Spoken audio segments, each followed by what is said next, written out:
A very good morning, girls, and welcome back to your English class. In my previous class, we were discussing with the poem The Schoolboy, written by William Blake. So, what is the poet trying to tell through this poem is he does not emphasize on the oppression of the schoolroom. He just reminds the readers that books and learning can be natural too. He goes on to give us a distinct picture of the crushed and destroyed life of a schoolboy. So, he introduces us to this schoolboy who is actually not very happy to go to school. Okay, we will look into the lines before going to the last two paras. We will have a quick recap of what we learnt in our previous class. So this is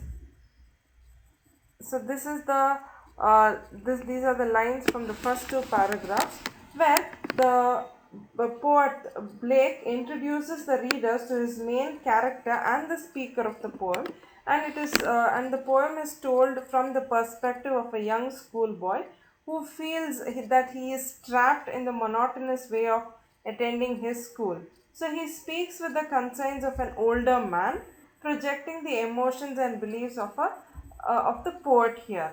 So it begins with a young narrator, that is the boy, the school boy, who conveys to the readers that he loves to rise on a summer morning. He loves to get up early on a summer morning when the birds are singing. So he is enjoying the nature to its fullest, okay, and he loves to be amidst the nature. He wants to learn so many things from the nature, where he says he sees every birds singing on trees. So I told you birds and trees here suggest the nature.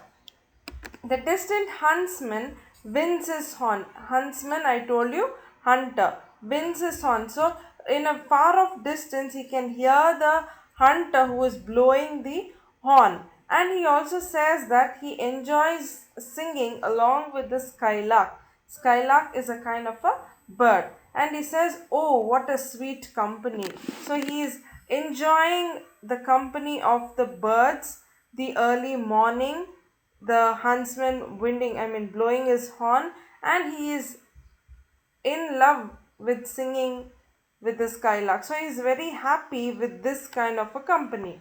But moving on with the second paragraph shows us something the opposite of the first para, where he says, "But to go to school in a summer morn, oh, it drives all joy away." So he is happy to get up on a summer morning, but he says all his joy is being driven away, is taken away when the thought of going to school is put forth. Okay, he also goes on to express that he has to be under the strict surveillance of the school teacher. Cruel eye outworn refers to the teacher. He has to be supervised. He is being supervised under this cruel teacher. The teacher's identity is being given as cruel. Okay, the little ones spend the day in sighing and dismay. So the little children are spending their days, they are fed up and they are agonized because of the ways that are happening.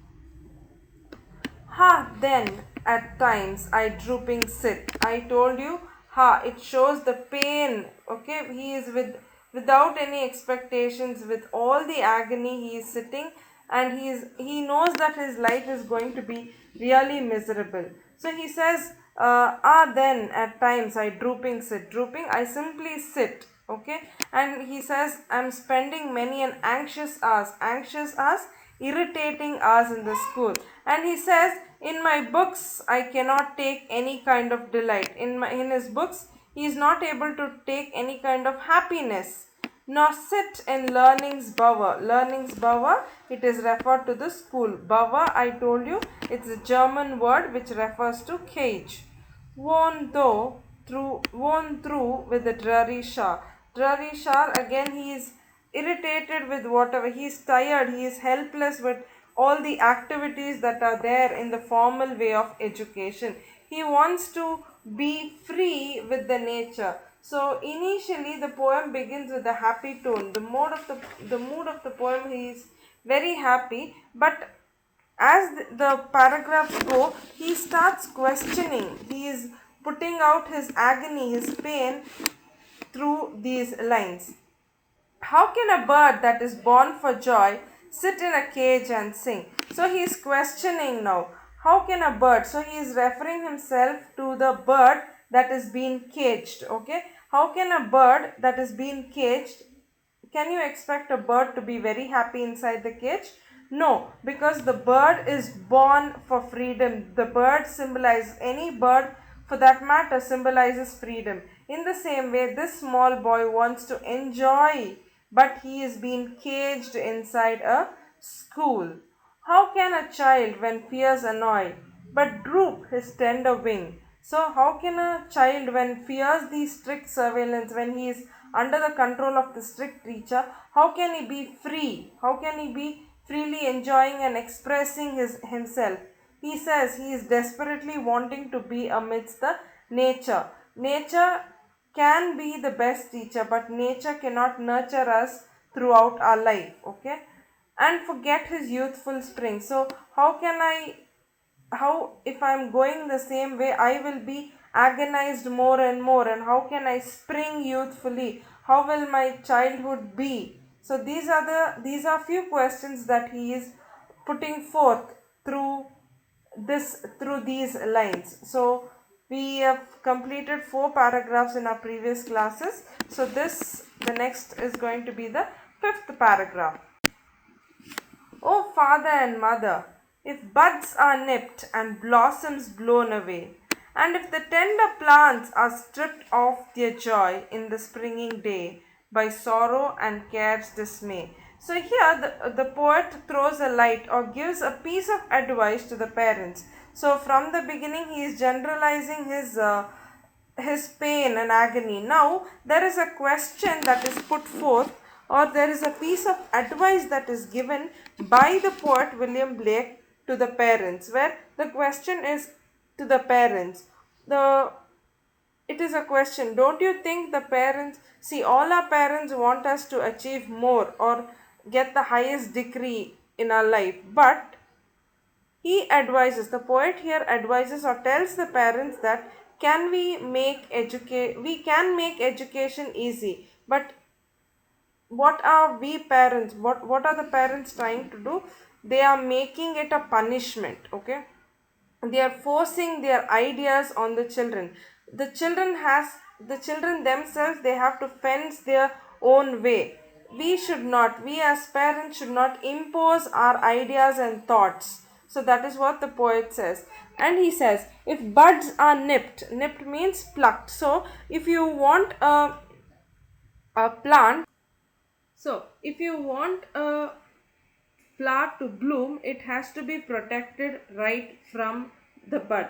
So here the boy is questioning if buds, he is comparing himself to the buds, the young buds in a plant. If the buds are being nipped means plucked away. So if it is plucked away from the plant, can you expect it to be the same? Can you expect the bud to bloom like a beautiful flower? No. In the same way, he says it is with the childhood. It is referred to the childhood, where he says if the childhood is not being nurtured properly, he is not going to be very happy as he grows up to be an adult.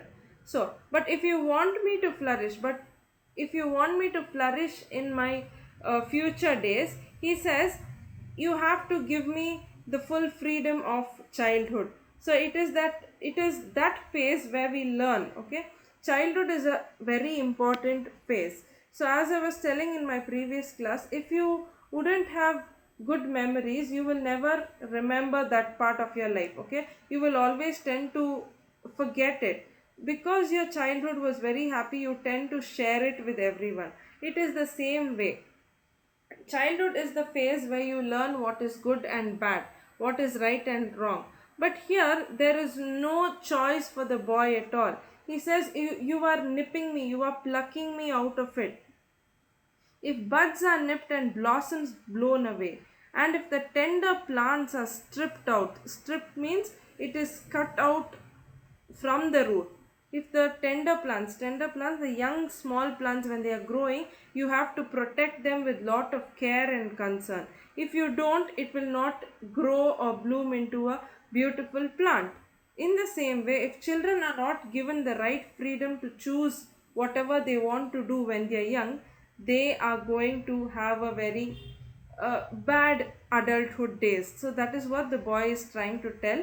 That is what the poet is trying to tell through these lines. This is a piece of advice to all the parents.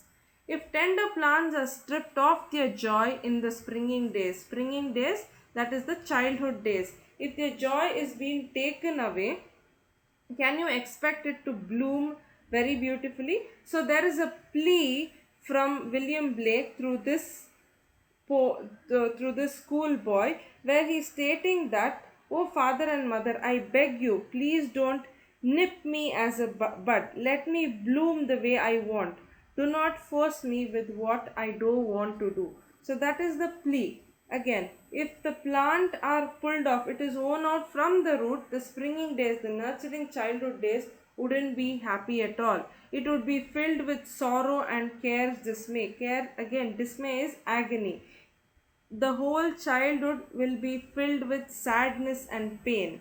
That is what he says. So, this is the piece of advice given to the parents by the schoolboy, not actually by the schoolboy. Through the schoolboy, the poet is giving a piece of advice telling, don't take away the joy of the childhood. Let the children enjoy their childhood. Okay, I hope you're understanding. Moving on with the next last paragraph. How shall the summer arise in joy? Summer here refers to, I told you, each season represents one or the other time of your life. Summer refers to the adult age. How shall the summer arise in joy? So, if you don't have a fruitful childhood memory, how will you grow up to become a blissful adult, a joyful adult? How will you enjoy your adulthood days if you don't have a proper childhood? Or the summer's fruit appear. So if you don't enjoy your childhood days, your adulthood adulthood will be very miserable. That is what he says. Or the summer fruits appear. How can you expect a child to be very happy in his adulthood when he has had the bad childhood, when he is not left free, when he is forced to do something that is expected from the formal education? Okay. Or how shall we gather what griefs destroy? This is a very beautiful line. Okay, take for example, you committed some mistake and you're guilty about it always. Can you just go back to your past and change all that and come back? You cannot. So, that is what the poet is trying to tell. You cannot go back and get back those childhood days, not even in your dreams. That is, if you have had a very bad childhood days, you cannot go back and correct it and say, I had a very blissful childhood. No, you cannot. So here the poet says, how shall we gather what griefs destroyed? We cannot go and collect whatever has happened to us in our childhood. We have to forget and move on, but forgetting that painful memories will be difficult. Or bless the mellowing year. Mellowing here refers to the peaceful year. How can I have a peaceful year as I grow up, is the question, when the blast of winter appear. So he is trying to tell that if he is indeed stripped of his joy and given only sorrows in return, then how can the parents expect the fruits of the fruits of the summer here again refers to the adulthood. They should, he states, worry due to the choices that he is made in the childhood. He will have to suffer. He will be unable to stand whatever. He will not be able to face what is coming in the future. That is what the poet says. So with this, we come to the end of the poem, where the poet is trying to give a message to all the children and all the parents that we should leave the children in their own way. They should have their own first hand experience in everything. Only then they will learn. Here the schoolboy wants to enjoy his life with the nature, where he cannot, because he has to abide by something called as the formal education. He has to go by the formal education in order to get a proper life. He is not let free. So we have to place ourselves in the place of the schoolboy, where the poet is trying to convince the readers, or telling or giving a message to the readers, telling we have to leave our children, let them enjoy their childhood days. If they don't enjoy their childhood days, they are going to have a fateful adulthood. Okay, so this is the message that is being conveyed. So, what are the important points here, or what are the important questions that you can expect is how the schoolboy is suffering. The schoolboy's agony is really very important.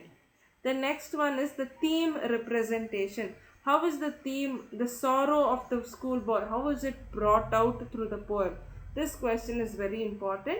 And the use of number of symbols and imageries, that is also very important. You may always expect a 1 marker or a 4 marker or a 6 marker question from this particular poem. So 6 markers will not come from all the lessons, my girls. There is particular lessons, we cannot be sure about it. So you may expect a 6 marker question from this particular lesson. So we will see the 1 marker questions from the textbook.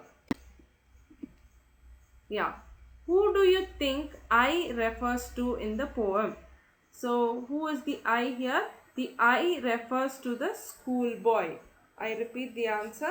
I refers to the schoolboy. Next, sweet company refers to option A, skylark, option B, huntsman's horn, option C, bird song, option D, all the above. The answer is all the above. I'll just put a tick for the options.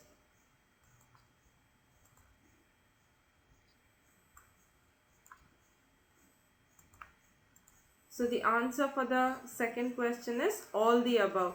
He refers to the skylark, the huntsman and the bird song as a sweet company. What drives the boy's joy away? The answer is the thought of going to school on a summer morning. The thought of going to school on a summer morning drives the boy's joy away. I repeat the answer. The thought of going to school on a summer morning drives the boy's joy away. Next, how does the little ones spend the day in school?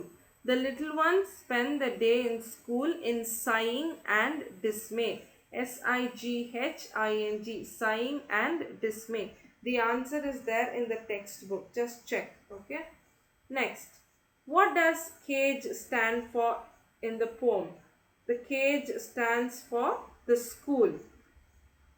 Next, pick the phrase from the following which does not refer to formal schooling.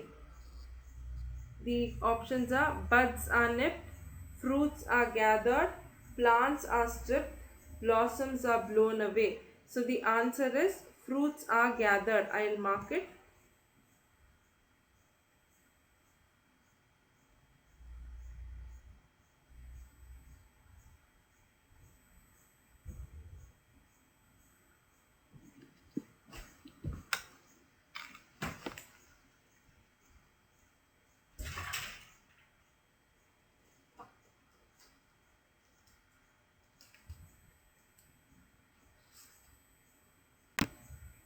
With this, I come to the end of today's session, and we have also completed the poem The Schoolboy by William Blake. So if you have any doubts, I will clarify all your doubts on the WhatsApp or when we have our interaction session. So I will be posting the question answers, the 6 marker questions. Please do complete your notes, and I will be telling you how to submit your notes in the Google Classroom. If you have any doubts, you are always free to ask me through the WhatsApp group. Okay.